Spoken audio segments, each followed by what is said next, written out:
Who murdered Inge Lotz and why? Did the police really fabricate fingerprint evidence? And was the alibi really rock solid? Did the police investigation really focus only on one person? Did the expert witnesses commit perjury and obstruct justice? Was the judge competent? And what mistakes did he make? Dial in, stay tuned as we explore the answers to these and many other questions. My name is Calvin Mollett and welcome to this first video in a series of about 15 videos in which I will not only investigate the murder of Inge Lotz, but also expose the lies, the deception and unethical conduct of those that sought to deny Inge justice, to drag a good name through the mud, and to torment her parents. My brother Thomas Mollett and I have been involved in this case for almost 10 years, since 2012, and we have authored 2 books about this case. The first one was Bloody Lies and the second one Bloody Lies 2, and these books are available on mollettmedia.com. Over this time, in addition to our own scientific analysis of some of the evidence, we have gathered information and have gained access to information that had never been revealed in public before. Dial in and stay tuned, because you will learn and see things that you have never seen or heard before and will surprise even the skeptics amongst you. You'll also be surprised to learn that a lot of information that you have been presented with in books, News 24 podcasts, documentaries, YouTube videos, newspaper articles are completely false, misleading and inaccurate. In this first episode, I will introduce you to Inge to understand the person that she was, how she was loved and how much she loved her friends, her hopes and her dreams. And then I will look at the timeline of events leading up to her murder. And I want you to take one thing away from this video, is to understand that the murderer was very likely somebody that you knew very well and not a stranger. Sadly, my brother passed away in November last year. He was the driving force behind our investigations, and without his investigative skills, hard work, dedication and stubborn pursuit of the truth, this video and the ones to follow would not have been possible. We all miss him very much. I know that I do, and I know that he is here with me today, in spirit. Inge Lotz was born on May the 12th, 1982, and she died in the afternoon of Wednesday, March the 16th, 2005. She was only 22 years and 10 months old at the time of her murder. Inge was murdered in the flat here at the Shiraz complex in Kleine Welgevonden, just about 5 kilometers outside Stellenbosch. We will come back to look at the security of this complex a little bit later in this video.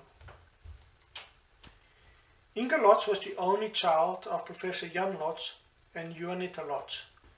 At the time, Professor Lotz was a lecturer in radiology at the University of the Free State. Juanita Lotz, who trained as a physiotherapist, at the time was a housewife. It took them 10 years to have Inge, and when she finally came, it was a true blessing, an answer to many and desperate prayers. Inge had a very close relationship with her parents, especially with her mother. They were in daily contact with one another, up to 5 times a day. In the mornings, Inge would give her mum a missed call to show that she was awake. And then her mum would call back a little bit later and they would talk about their plans for the day. Then in the evenings, they would call each other again to talk about their days. Every weekend, Inge would stay at the family home in Welgemoot, and she would always arrive with a bunch of flowers. And it was no different that last weekend before her death, and I will cover that last weekend in a fair amount of detail in another video. I had the privilege of personally meeting with Inge's parents in their home when I visited South Africa in March 2017. I found them to be kind, hospitable and really good people. And to me it was clear that the wounds are still raw and the pain very real. They've not been able to find closure. Dr. Lotz once said, They tell me I should close the book and move on. But how can I close a book I don't understand? And Mrs. Lotz once told the magazine, "The total dismay of being a childless mother strikes me every morning when I wake up. Every day I carry this hurt in my heart. There are no other children who can mourn or laugh with us, no grandchildren for our old age. She was our life. Our child is dead." This shows the location of the suburb of Welgemoot, where the family home was situated. And this is the view towards Inge's place. This here is the high school that Inge attended, the D.F. Milan High School, where she matriculated in 2000. Inge was academically very gifted. As you can see here from the D.F. Milan Honor Roll, in 2000, Inge was awarded the Medal for Academic Performance, and that both she and one of her best friends, the one that she had lunch with on the day of her murder, Wimpy Boshoff, were in the top 20 students in the Western Cape that year. In fact, she came fourth of all matric students in the province of the Western Cape, and Wimpy came in 6th place. Her overall mark was 104%. In 2001, Inge started her studies at the University of Stellenbosch towards a BCom degree in actuarial science. So Inge successfully completed this degree in 2003. And then in 2004, she completed an honors degree in mathematical statistics, cum laude. She also started being a tutorial assistant for third-year students. In 2005, she started with a master's degree in mathematical statistics and continued her role as a tutorial assistant. In fact, in the morning of the day of her death, she gave a lecture in mathematical statistics to about 87 third-year students and brought home a box full of student papers to mark. One of her professors said this in this testimonial: "Apart from her academic abilities, Ms. Lotz has clear leadership talent as well as a strong musical talent. She has an exceptionally attractive personality and gets along well with her peers as well as her superiors. She is thus a very balanced person academically as well as socially. I am sure that she will make a success of any career she chooses to pursue." Inge was a very versatile and accomplished pianist. She passed the grade 8 piano exams for UNISA with the highest honors. Now grade 8 is the highest possible level and it requires very high technical skills. When Inge was about 10, 11 years old, she was a soprano in the Tygerberg Children's Choir. In 1993, the choir toured through Europe, performing amongst others at the International Horticultural Show in Stuttgart, Germany, and at the 22nd International Youth Music Festival in Vienna, Austria, where they were the winner in the choir's division. The choir also received a prize of honor from the City Council of Vienna. Inge's parents hired a car and followed the tour bus from city to city across Europe, Budapest, Vienna, Prague, meeting up with Inge before and after the shows. Proud and supportive parents. Inge also sang solos or duets in the church about every third Sunday. This would be the Dutch Reformed Church in Welgemoot.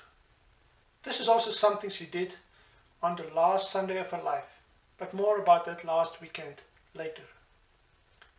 She also studied at the Music Conservatory in Stellenbosch, where she completed the 3rd year in singing.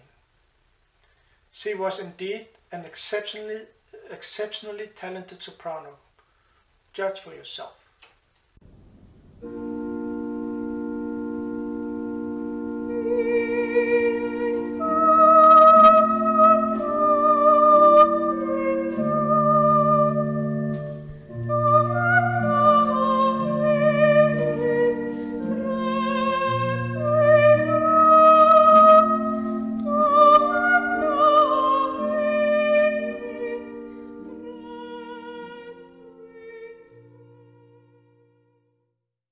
Now, Inge's attractive personality, as the professor alluded to, made her very popular, especially amongst the male students in her class, and many were secretly in love with her. Over her years at university, she had several boyfriends, and none too serious, and the relationships didn't last very long, except for the relationship she was in at the time of her murder, with Fred van der Vyver. Fred, who also studied actuarial science, was a classmate of Inge right from the first year. For the first 2 years, although they knew each other from being in the same class, they weren't really close friends. The friendship started to develop, and by March 2004, they were really good friends, and by November the 25th, 2004, they were officially a couple. In Inge's mind, she found the person she wanted to spend the rest of her life with. On the Friday before death, on the 11th, after arriving at her home in Welgemoot, she told her mother that she thought that Fred may propose to her in December that year.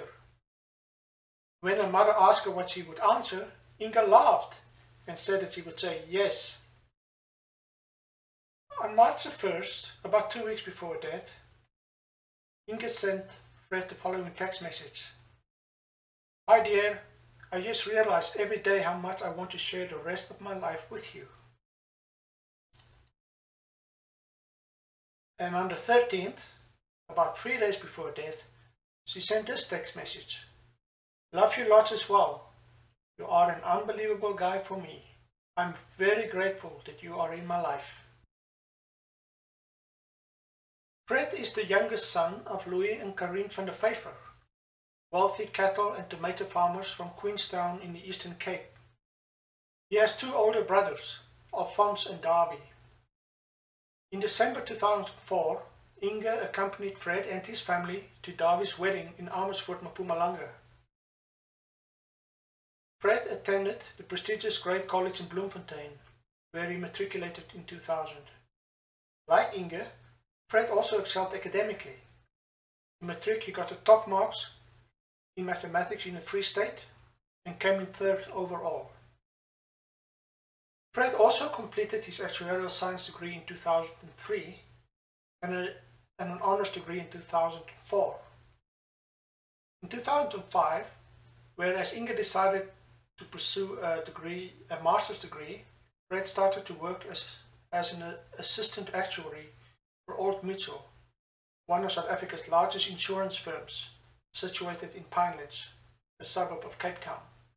So Fred owned and lived in a flat in Anfield Village, about 800 meters away from Old Mutual.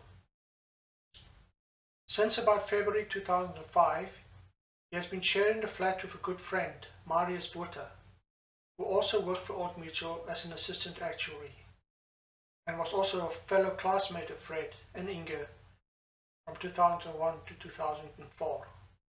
Inge and Marius Botha became good friends during their first year. Not only were they classmates, but they also shared the same friendship circle outside of the classroom. Initially, Fred was not part of this circle of friends. Inge often invited her friends over to her house in Welgemoot for weekends, Marius included.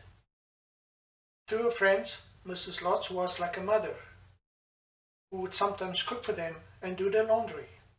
The Lotzes considered Marius a good family friend. Although Marius and Inge were never in a relationship, he did admit that during the first year he was secretly in love with her, like most other students in the class. Apparently, once he wrote Inge a meter-long letter, and one time he took Inge out to a very swanky restaurant, insisting that they dress up to look like a rich couple. During his university years, Marius was interested and did have relationships with other girls. He went out with a girl called Anneke for 2 years. And at the time of the murder, Marius was good friends with a Saret Schutte. Remember this name. It will come up again later in this video. For reasons that are not entirely clear, Marius didn't think that the relationship between Inge and Fred was a good idea, and that it would last. At least that is what he told Sylvia Strauss, a counselor from the His People Church. So after Inge got involved with Fred, Inge asked Marius why he's not talking to her as much anymore, and why don't they see each other socially outside of class as much anymore. He then told Inge that out of respect for her relationship with Fred, it won't be appropriate for him to visit with her alone. Wimpy Boshoff, the guy that was in Inge's matric class at DF Milan High School and also in the top 20 list, was also part of the friendship circle that Inge and Marius were part of. And he became one of Inge's best friends and confidants. They would meet or speak on the phone regularly and have good conversations. Their friendship was purely platonic, and there was nothing romantic between them. Inge had a lunch meeting with him on the day of her death, about 3 to 4 hours before the murder. It was an interesting conversation, which I will look at a little bit later in this video. Lastly, I just want to mention Bram Kruger. He was Inge's last boyfriend before she started going out with Fred.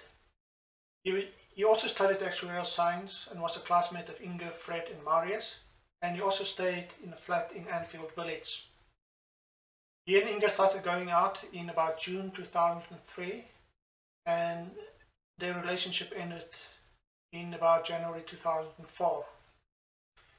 Bram said that although they occasionally argued, the relationship was overall very positive and that he was hoping to have a future with her. So when they broke up, he took it pretty hard and he tried unsuccessfully for several months to get back with Inge. Nonetheless, it did seem like they maintained a cordial relationship thereafter, and he was in fact one of the pallbearers at Inge's funeral. Both Marius Botha and Fred van der Vyver were devout members of the His People Church. Today it is called the Every Nation Church. Marius first joined the Stellenbosch congregation in 2001, and then he introduced Fred to the church in 2002. Although Inge was a member of the Dutch Reformed Church, she started attending His People services with Fred. In February 2005, Inge joined the Bible study cell group, and under the guidance of Sylvia Strauss, a counselor and senior member of the His People Church, she started working her way through the Purple Book. Now, the Purple Book has 12 lessons about the teachings and the principles of the His People Church. In fact, on the day before her murder, she had a half-hour session in her flat with Sylvia Strauss. There seems to be consensus amongst Inge's friends that she was not very comfortable in the His People Church and that she was only doing it to appease Fred.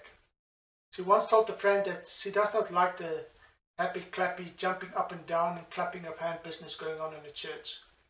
And it was also clear to some of Inge's friends that it would not have been acceptable for Fred if Inge did not join the His People Church and accept its teachings.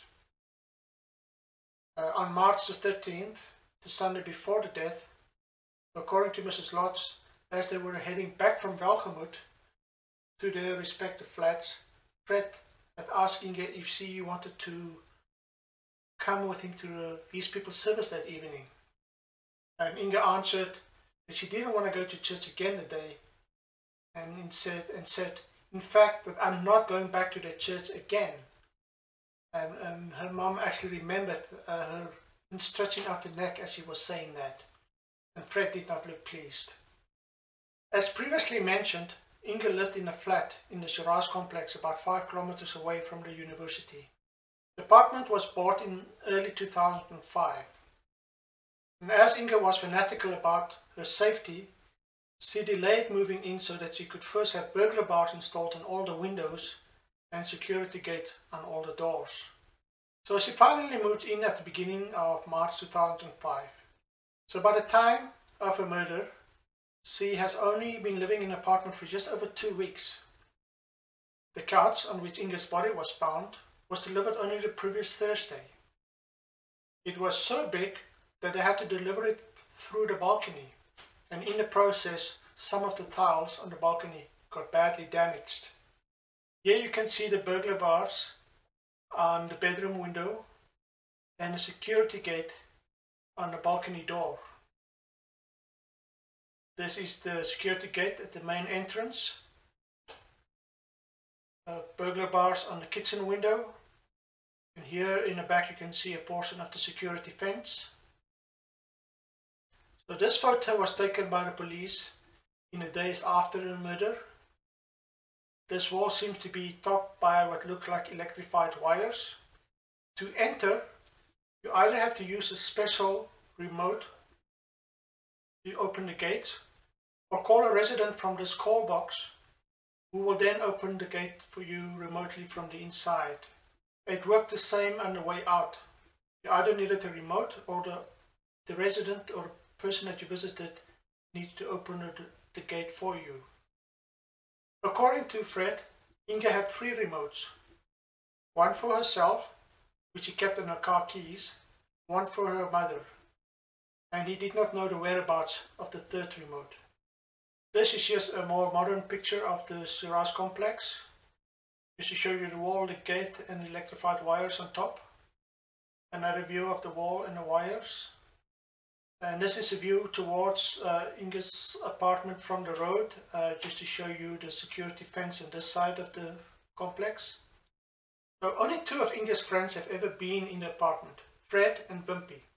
According to Marius Burta, he did not know where Inge's flat was. On the 15th, the day before the murder, all the front door locks in the complex were replaced. And Inge was the only one with keys to her apartment. Her mom still had an old set of keys. On the 16th, the day after murder, it seems the gate's intercom system didn't work. Power to intercom system was cut while electricians were installing an extractor fan in the garbage room. And the only way to get into the complex was using a remote or calling someone inside with a cell phone to let you in. The resident of Unit 1 was on standby that day to open the gate for contractors, etc. that did not have a remote nor someone to call on the inside. So apart from the electricians, there were also people from the construction company, Quickcon Construction, doing some work in the complex, as well as a tiling subcontractor who came to do tile repairs in unit number 4, as well as to repair the tiles on Inge's balcony. According to Rodney Gillion, the tiling subcontractor, when he arrived there at 9 o'clock in the morning with these 3 workers, the power at the intercom system was off. So he spoke to the electricians and they temporarily switched the power back on, and he buzzed unit number 1, and the resident let him then into the complex so that he could continue his work there for the day. According to the resident of Unit 1, towards the end of the day the workers left, the intercom and the gate was working normally again. So now we're going to start looking at the timeline of events leading up to the murder. And we're going to start on Tuesday, March the 15th. Now, Fred was attending lectures in Stellenbosch every Wednesday morning to prepare for an exam in April. To cut down on his Wednesday morning commute, he would sleep over at Inge's place every Tuesday, sleeping on the couch. Judging by Inge and Fred's phone records, this would have been only the 2nd time that Fred would sleep over in this flat. Old Mutual security records show that Fred left Old Mutual at 17:51, and from there he went to his flat in Anfield Village to pack a change of clothes and to fetch some study notes for the next day. Thereafter he left for Inge's place. So whilst en route, at about 6:17, he got a call, presumably from his mother, to most likely tell him that David's wife, Carla, is expecting.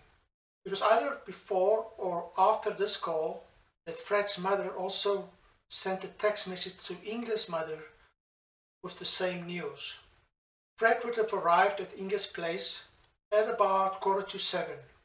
At this time, Inge was probably watching one of her favorite soapies, Seven de Laan. They then had dinner together, leftover lasagna, which her mother prepared for her the previous weekend. Then at about 7:30, Inge received a call from her mother. in which she shared with Inge the news that Carla, Darby's wife, was expecting. To this, Inge replied that their uncle is sitting right there with her and that he would call Darby a bit later. This Fred did at 8:21. He first spoke to Darby and then Carl. Later that evening, Inge would tell her mother that Darby had been rude to Fred and that they had a falling out of some sort. It seems that Darby must still have been upset about Fred's conduct at his wedding in Amersfoort when he became judgmental over them having a few too many drinks. According to Fred, the telephone conversation with Darby really upset him, but when Inge asked him what was wrong, he dismissed it as nothing because he was tired and did not want to discuss it. When Inge again asked him later, he apparently confided in her that his relationship with his brothers was not what it should be. The thing is that Inge already knew about these issues between Fred and his brothers.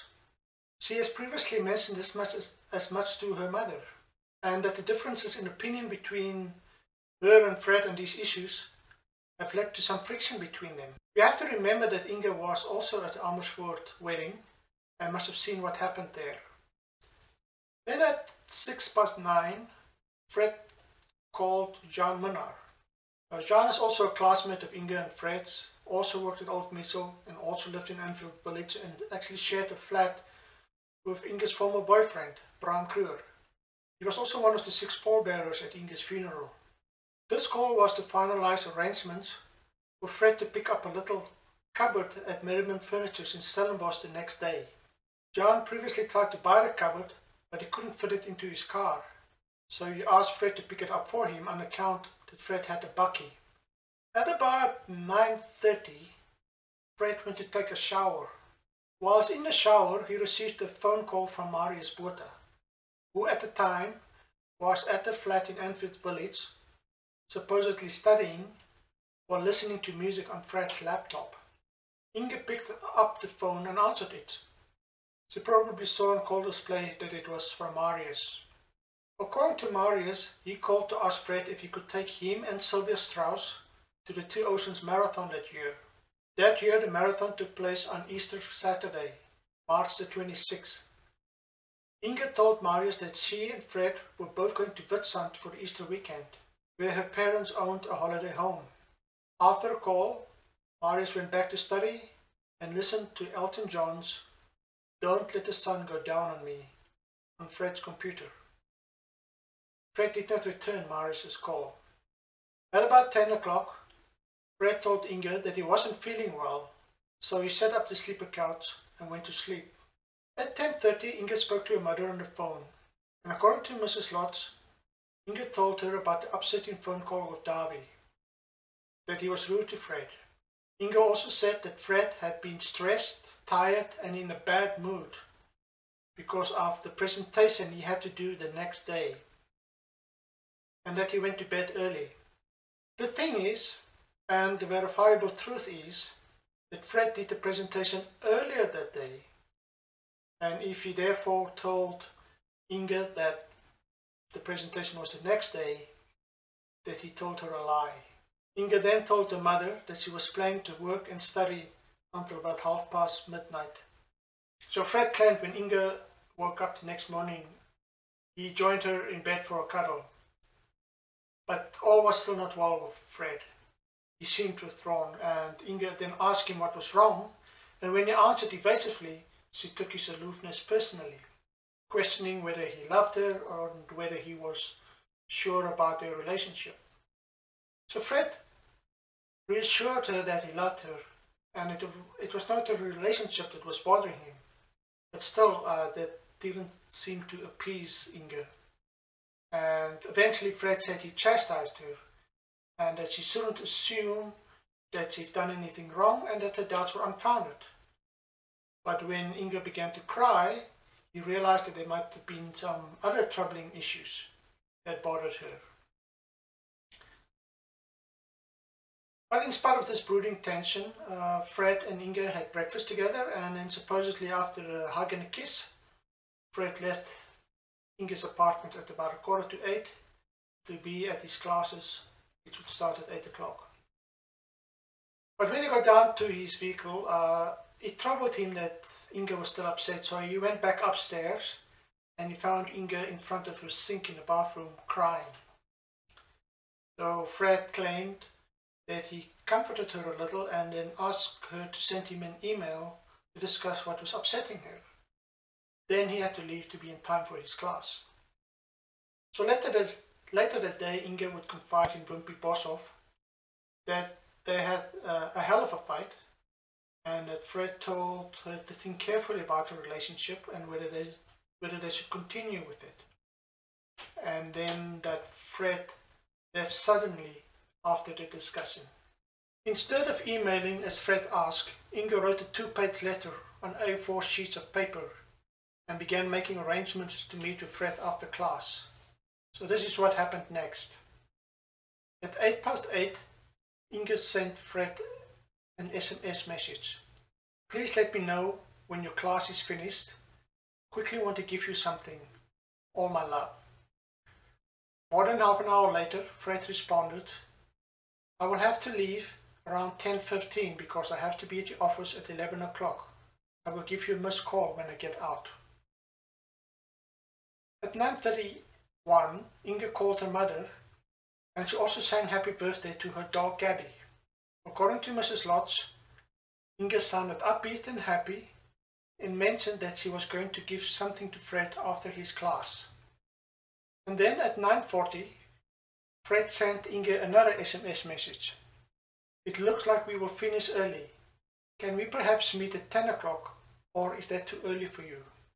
So sometime that morning after Fred left, Rodney Gillian, the tiling contractor, knocked on the door of Inge's apartment to repair 2 broken tiles on the balcony, the ones that broke when the couch was delivered the previous week. So Inge took him to the balcony, showed him the tiles that needed to be repaired, and then they had about a 10-minute conversation, during which Inge told him to rather come back the next week because he was about to go to the university. And Rodney also noticed on the way out that the coffee table was pushed aside and that there was a duvet on the floor. And then at 10 o'clock, Inge met with Fred as arranged and gave him the handwritten letter inside an envelope, told him that it was personal and confidential and that he should take good care of it. So here's a copy of the letter that Inge wrote. I'm not going to deal with the content of the letter in this video. This letter is so important to this case that it deserves a video almost of its own. For those who want to read it in the meantime, there is a translated version of it on our website, truthforinge.com. After Inge gave Fred the letter, she lectured a tutorial class in mathematical statistics. And then at 11:50, she texted Fred,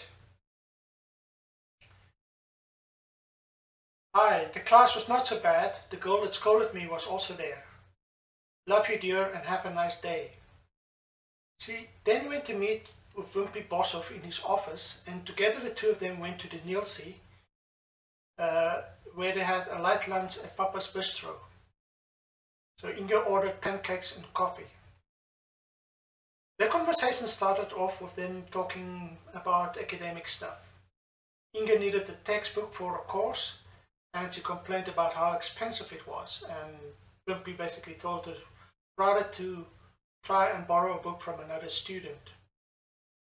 And when asked about the thesis, Inge said that she was thinking whether she should rather do her thesis with a different study leader. Then Wimpy wanted to know what was going on between Fred and Marius, as they were supposedly not getting along very well because of sharing the same flat. Fred apparently didn't like some of Marius's habits, like not washing dishes. Apparently on an occasion, Marius left his underpants on Fred's bed. Inge replied that they just need to learn to live together and that it takes an adjustment. Then the conversation turned to more personal issues. Inge said that it was over between her and Fred, and Wimpy responded with, "Oh, come on, Inge," knowing that Inge had a tendency to exaggerate, and that it was not the first time that Inge said that it was over with her boyfriend. Inge then said that they had a hell of a fight, and that Fred said that she must think carefully about the relationship and whether they should continue with it.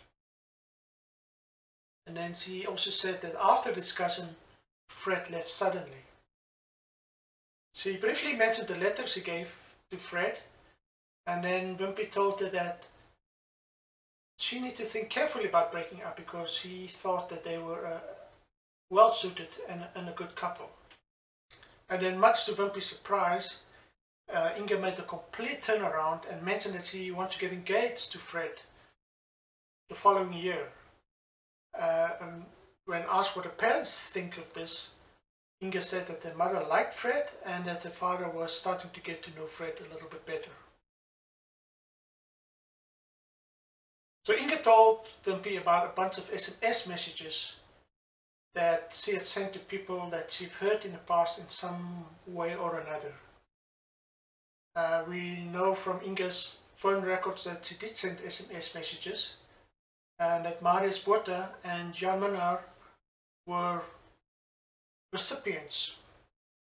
But more details will follow in another video, but suffice to say at this point that this all has to do with the teachings of the His People Church.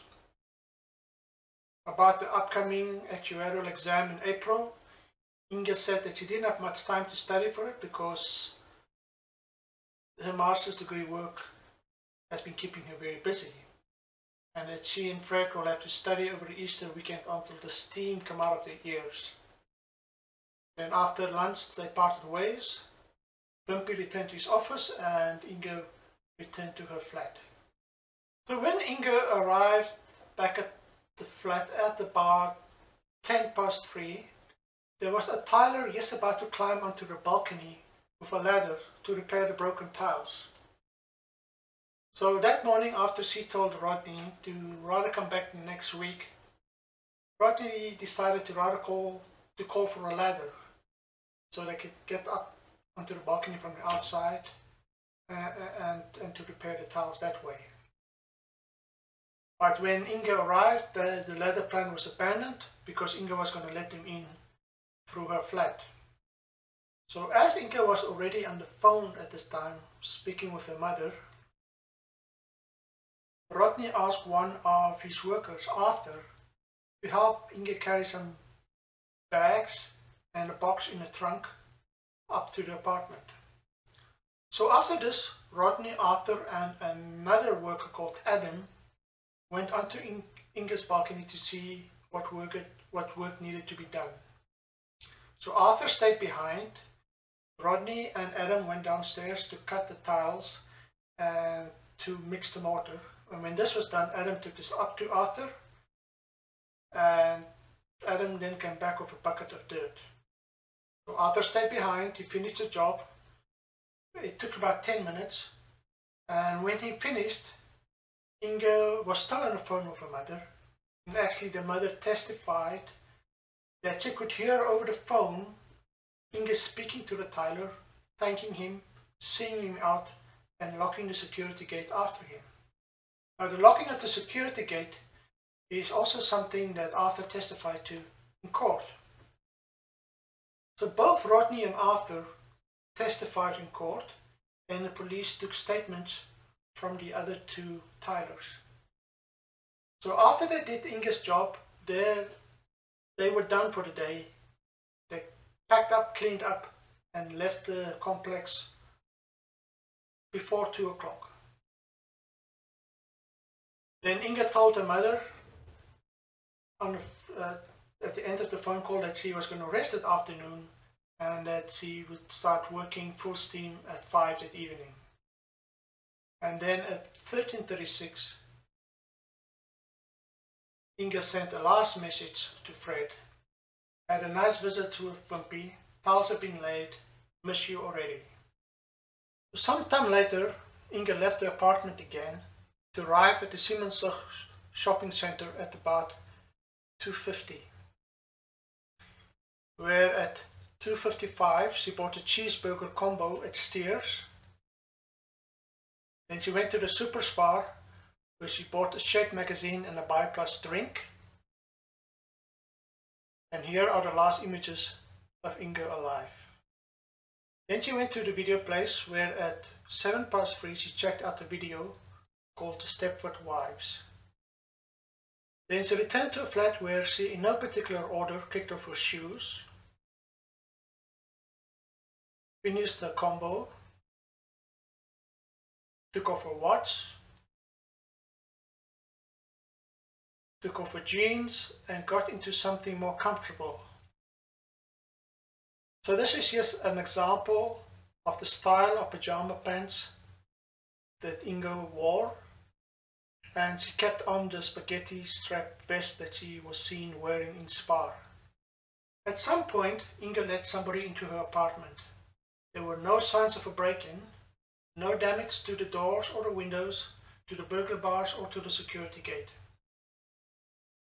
Inge must have known this person very well, and he or she did not come for a social visit that would demand Inge's attention and hospitality, and for the following reasons.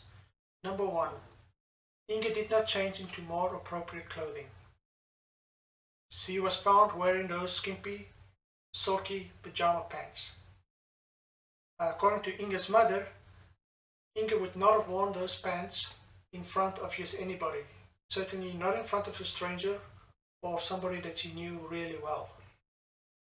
Secondly, Inge took up a position on the couch, feet up, knees up, continued to read a magazine and to watch a DVD while this person was in the flat. Then this person came up from behind and bludgeoned her over the head with a blunt object, presumably a hammer, and stabbed her in the neck and chest with a sharp object, presumably a knife. It was a wild overkill. Now, a warning to sensitive viewers. The next photos will show the position of Inge's bloodied body on the couch and some of her wounds. I did turn it into black and white, applied cropping and artistic effects to lessen the visual impact.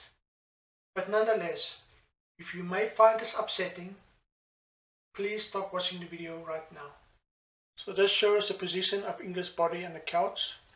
It shows the magazine that was open at Inge's feet.